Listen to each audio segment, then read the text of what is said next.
That was a lot of updates. I hope I didn't forget anything. Josh, I'm not forgetting anything, am I? Uh, Maybe some feral AoE, I guess.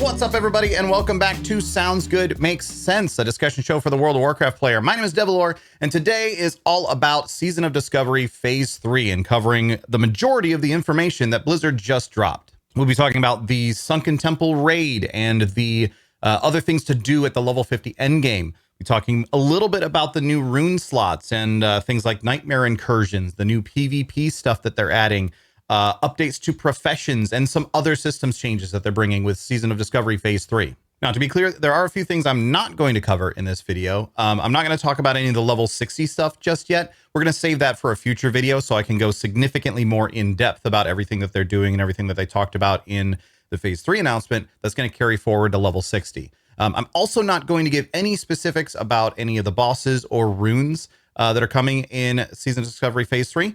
And also anything data mined, I'm not going to cover here. So you should feel as though this video will be pretty much spoiler free, though I do reserve the right to spoil the endings of incredibly popular 40-year-old movies at any given moment in time. Now, before we dive into the information that they talked about, I did want to touch real briefly on the way in which it was announced and the timing for the announcement, because a lot of people have been saying that there really wasn't the amount of notice they were expecting for the Phase 3 release. I mean, we basically got 10 days of notice of when the new phase was going to come out. And I believe that's likely because they just didn't want to step on Plunderstorm and do too much at the same time as the Plunderstorm sort of surprise release was happening. I'm adding this to the list of reasons why I ultimately think the Plunderstorm surprise release did them more harm than good in total. But then again, also at the same time, like, this cadence is about what I was expecting for Phase 2 anyway. It will be almost 8 weeks to the day. Well, exactly 8 weeks, almost 2 months to the day from the time that Phase 2 released until Phase 3 releases, and that seems like a pretty reasonable cadence to me.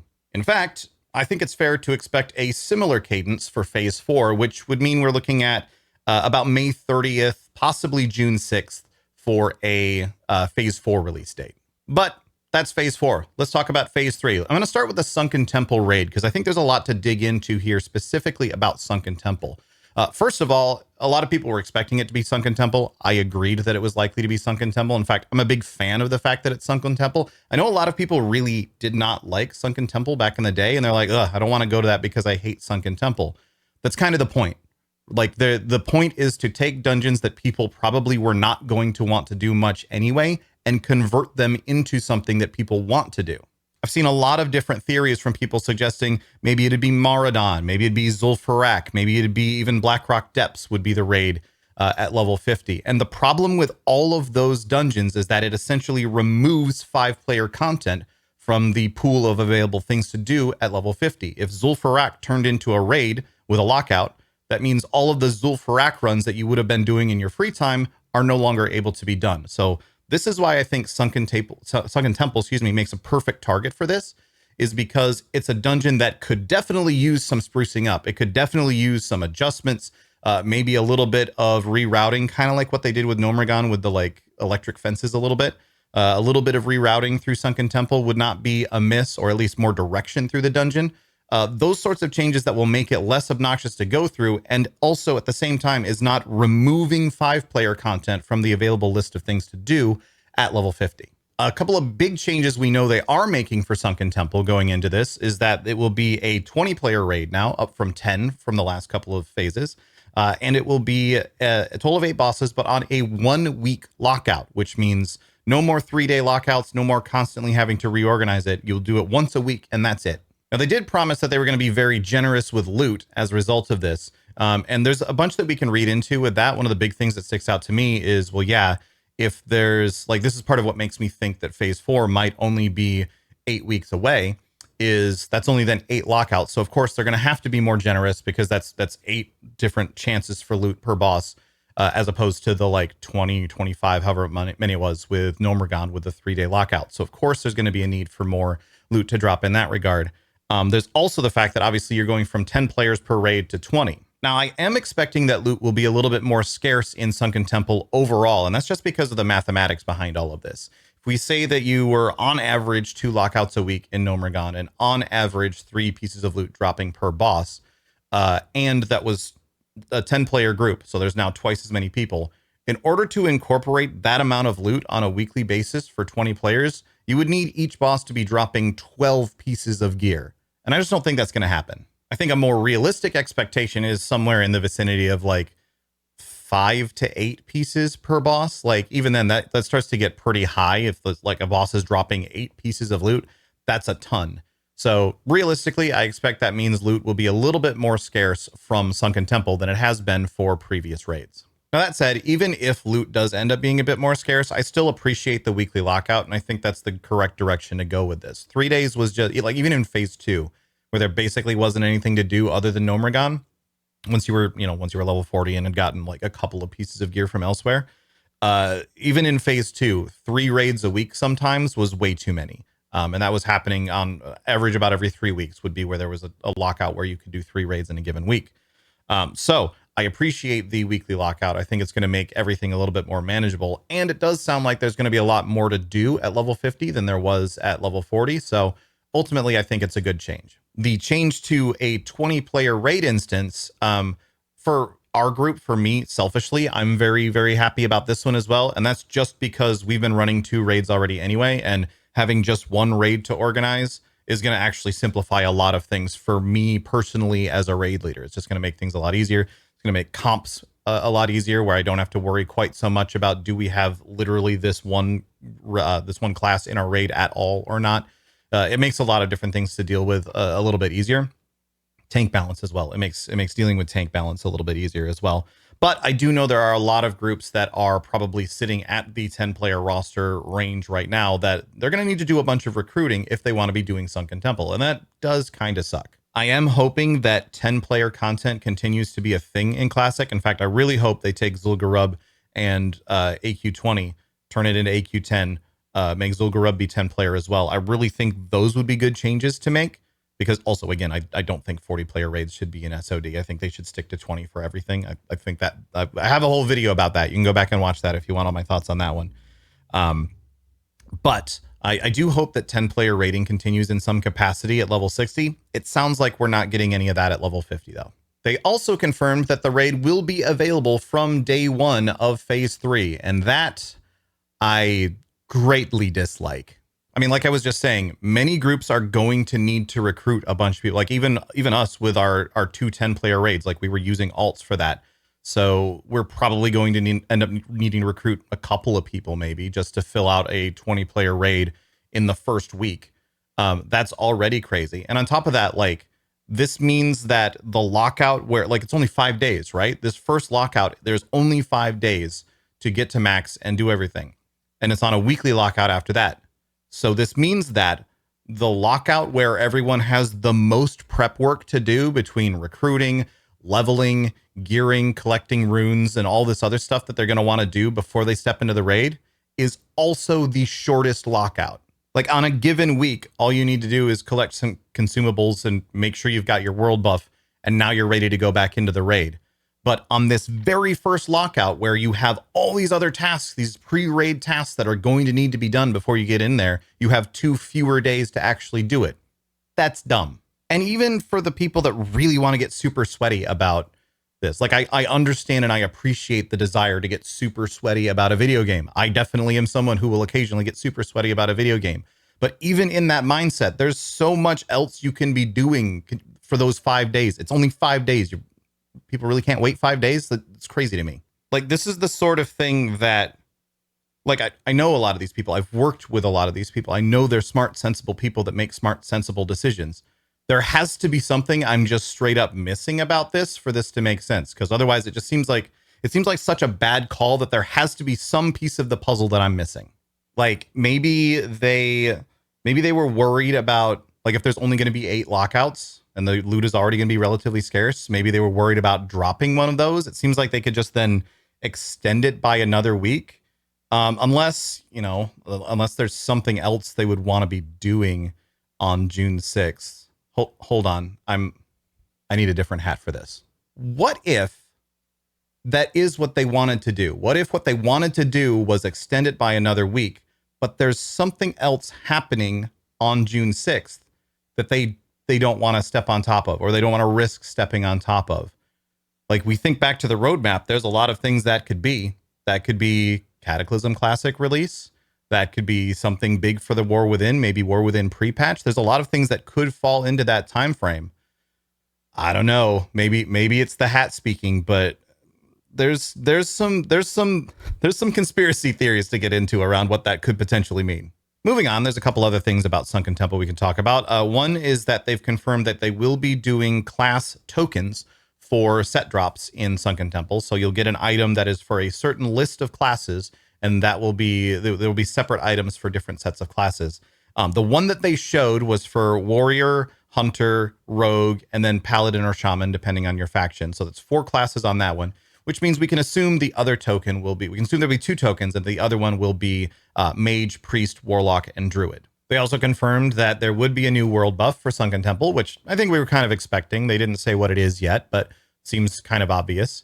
They also talked about having some sort of Zanza-esque consumables that you can get from drops that accumulate within the dungeon itself.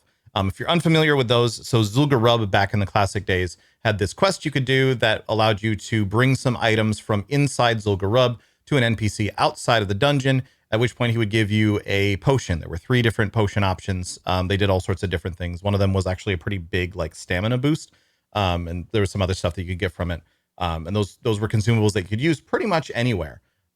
So they said they're going to do something along those lines for Sunken Temple. We don't have details yet, but looking forward to finding out what that is. As far as other content that will be available at level 50 outside of Sunken Temple, they did confirm 3 dungeons. I mean, I think we were kind of expecting these anyway, but just to make sure there's nothing confusing about it, they mentioned Maradon, Zul'Farrak, and Blackrock Depths specifically. And BRD is one that people tended to venture into around the like 52 area. So I actually think BRD will be pretty interesting at a level 50 cap. It's just going to be a little bit more tricky than what a lot of people would historically have done it at. But the drops should still be usable. In fact, mentioning the drops, they talked about updating a lot of the gear.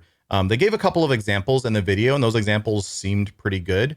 I'm hoping that overall this is much more widespread than it was in phase 2, because they did update a bunch of items for phase 2, but it kind of ended up being they were all a bit mid, honestly. There were a couple of them that for casters at least were worth going for, but for the most part, these items were not really that exciting compared to loot that was available even inside Black Fathom Deeps.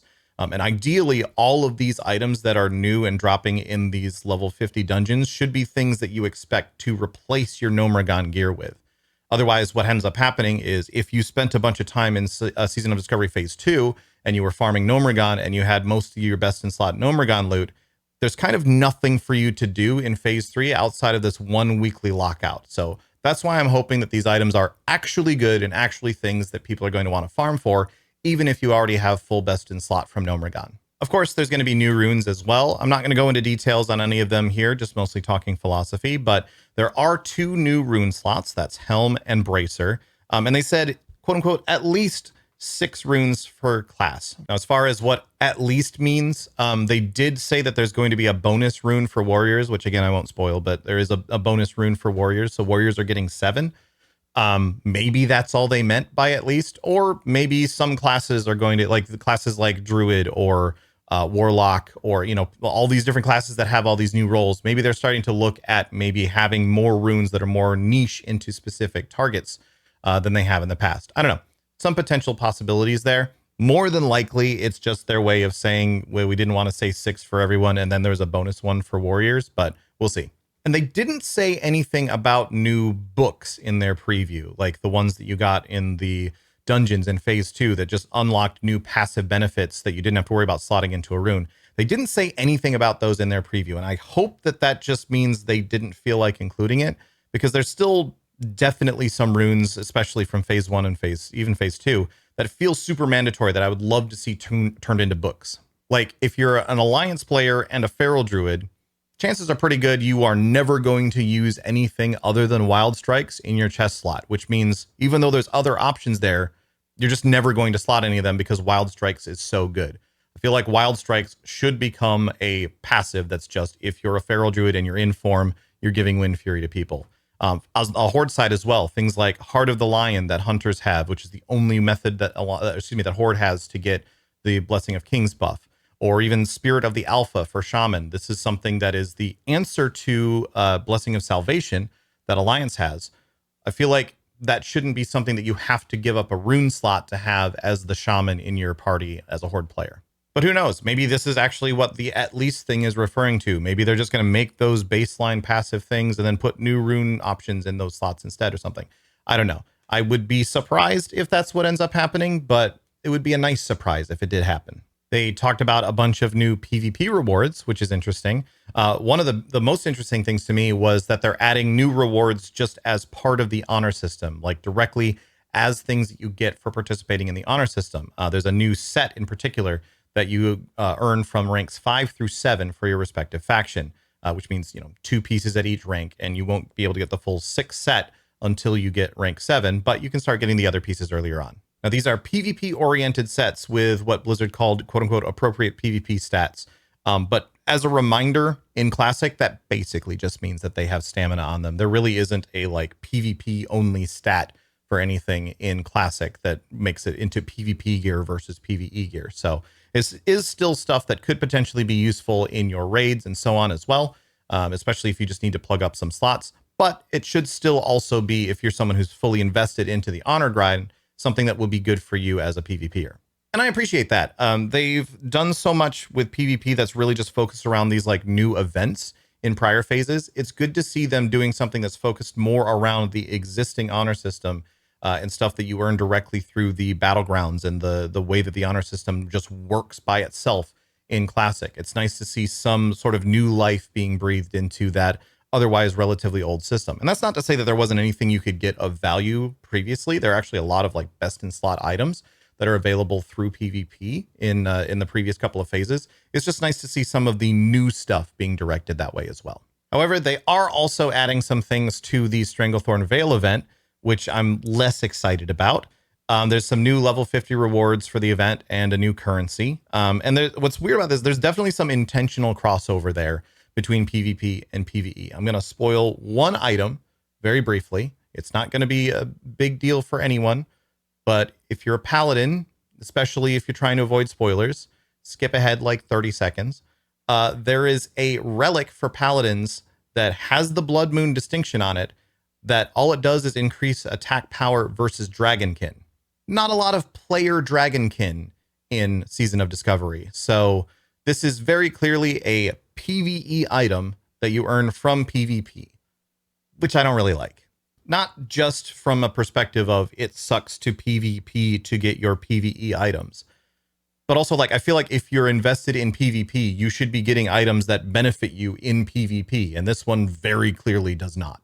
I also hope they're planning to do some more updates to the Blood Moon event than just adding new gear, because like the meta of where it's ended up is really, really dull. Like I'm someone who loves PvP, and for the first like few days of phase 2, I really enjoyed the Blood Moon event, partially because I was a feral druid, so I could just sneak around and like gank people. But I was actually really enjoying the way that it was playing out at first.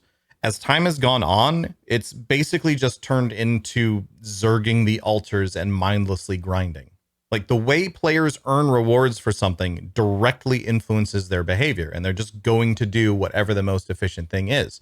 We're seeing another example of this right now with Plunderstorm, where a lot of people who just want the renown rewards are basically dropping in, getting some plunder, and running off into the storm to die, or letting someone kill them at some point. Like that's the most efficient way for them to be earning that renown, so that's just what they're doing.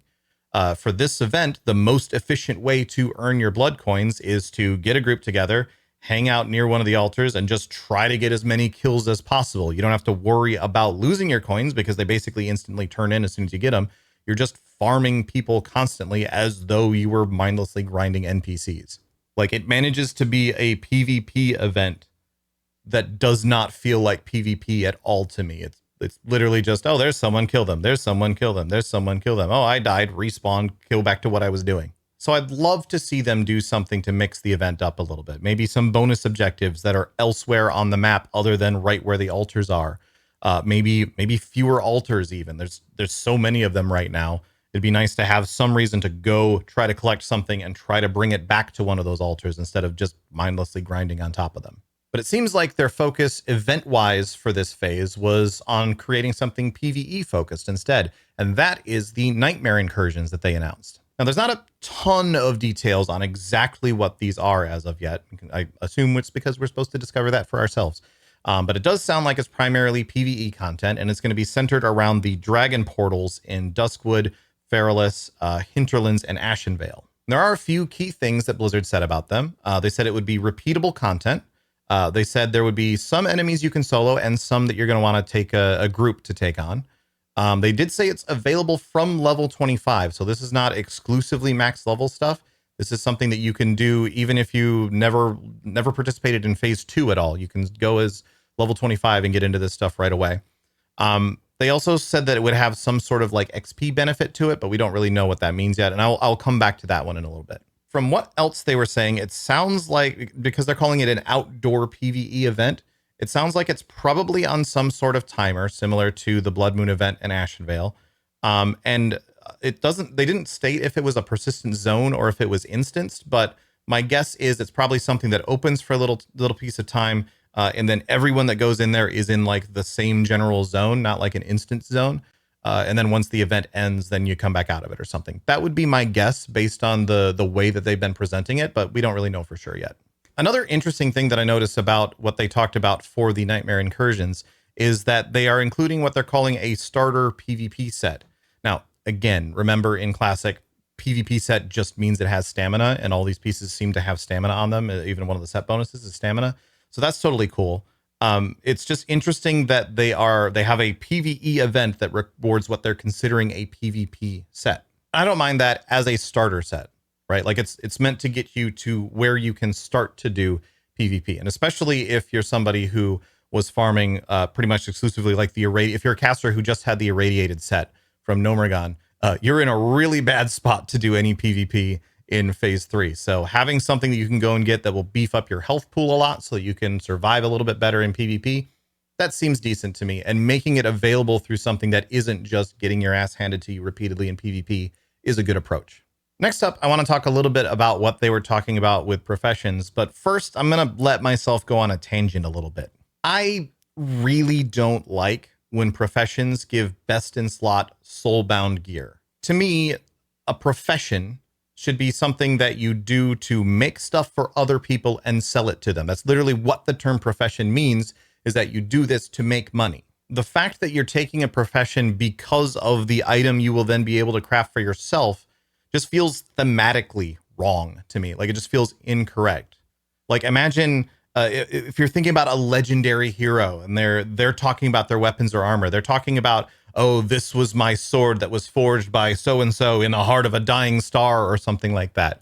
Like there's some sort of story behind their legendary armor that wasn't, yeah, I made this sword because I felt like I should become a master blacksmith in order to make this sword so that I could go fight things with it. And conversely as well, when you think about that legendary sword maker, like this is someone who has spent their time honing their craft on making awesome swords. They're not then also going out and fighting dragons with them. They're making these swords to give to somebody else so that that person can go fight the dragons. So to me, having professions in a method where the biggest thing that people are leveling professions is so that they can get their own benefit from them. Like to me, to use a modern example, a modern analogy, that would be like saying, oh, I've got a long-term trip coming up, so I'd better learn how to make and fly airplanes. Basically, where I'm going with this is I feel like professions in MMOs are better when there's something that everyone wants the results of the profession, but not everyone is doing the thing to earn that. So that way people can sort of make a name for themselves. They can build themselves up as a crafter, and they can then sell their wares to other people in exchange for some sort of currency. And that's their money-making venture. That said, it is a bit of a tangent, and WoW has always kind of been weird about it to me in that sense. So this isn't really an SOD specific issue. It's just something I wanted to rant about for a second because I find it annoying that SOD is doing so much to make sure that professions are something that people have to participate in all of the time. As to the profession changes themselves in SOD, some of the new gear looks interesting.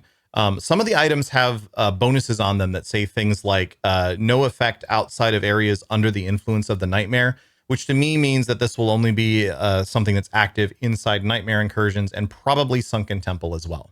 And that's probably just Blizzard's way of making sure that these best in slot soulbound items that you're leveling your profession exclusively to craft and not because you actually want to level the profession in the first place. It's probably just Blizzard's way of making sure that these are not going to be best in slot up until level 60 as well. Blizzard also confirmed that you'll be able to level your professions all the way up to 300 in Phase 3, which we kind of expected based on where you could get them in Phase 2. They're also opening up specializations and having new specialization quests and recipes. We don't know exactly what that means as of yet. They did give a couple of examples. I think they mentioned an example of like alchemy being able to make bonus potions and stuff, kind of like the alchemy specializations were in Burning Crusade. That I think would be totally cool to add in. Otherwise, we don't really know what they mean for what's the bonus for tribal leatherworking, what's the bonus for armor smithing, and so on. We don't know yet, but something to keep an eye on as we move into Phase 3. Last couple things I want to talk about are on the more systemic, like just background side of things. And a big one is they are finally adding dual spec into Season of Discovery. This is something that has been sorely needed for Season of Discovery, especially with all the new tank specs that they added.